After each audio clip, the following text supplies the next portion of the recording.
m'appelle Hervé, ingénieur IT. Je capitalise plus de 15 000 heures en tant que chef projet et c'est en vertu de cela que je serai votre instructeur, votre coach dans la préparation du PMP et du CAPM. Pourquoi tant d'intérêt? C'est la première question que vous vous posez sans doute. Et je vous donnerai des arguments pour forger vos convictions à ce propos. PMI gage de crédibilité, PMI qui est le promoteur du PMP, les exigences pour le PMP et le plan de formation. Pourquoi tant d'intérêt? Ce qu'il faut savoir, c'est que les projets sont à la base du modèle économique des entreprises et toute autre organisation. Ces projets donc permettent de transcrire la vision stratégique des organisations ou des entreprises en des objectifs tangibles en utilisant des ressources et des parties prenantes pour cela. En 2027, les entreprises et les organisations ont généré 20,2 trillions de dollars de PIB et risquent d'en perdre 208 milliards de dollars à cause du manque de chefs projets qualifiés. Déjà en 2018, 12% des investissements ont été perdus à cause des mauvaises performances en matière de gestion de projet.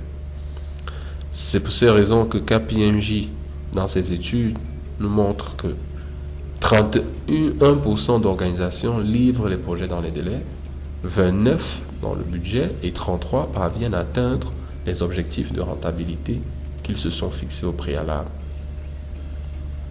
Donc, les mêmes études nous montrent que les projets, la principale cause de l'échec des projets, c'est le manque de chefs projets qualifiés.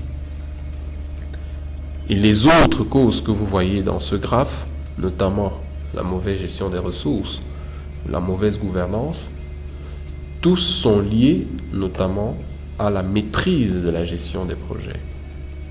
C'est pour ces raisons que d'ici 2027, les employeurs et les recruteurs auront besoin de 87,7 millions de personnes à des positions de management, mais là, des personnes qualifiées qui leur permettront d'éviter ce risque de 208 milliards de pertes.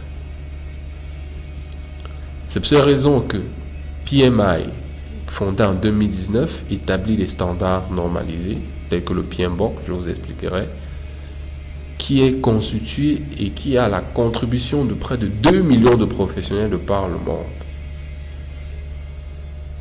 Au Cameroun, PMI dispose d'un chapitre dont une représentation qui a près de 200 membres et près de 190 certifiés.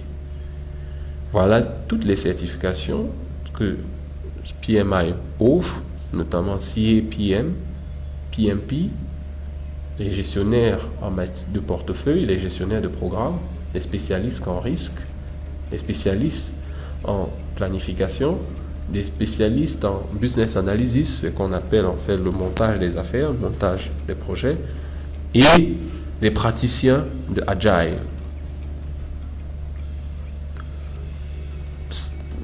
Autre chose à savoir, c'est que les PMP gagnent 23% de plus que les autres managers. Plusieurs organisations et entreprises recrutent en priorité les PMP. Et les PMP déjà présents dans les organisations bénéficient en général des promotions.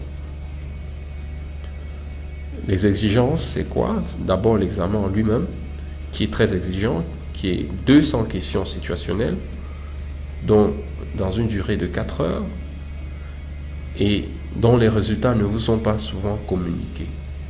Et on vous demande une expérience dans des projets, pas forcément en tant que chef de projet, mais ayant participé à des projets.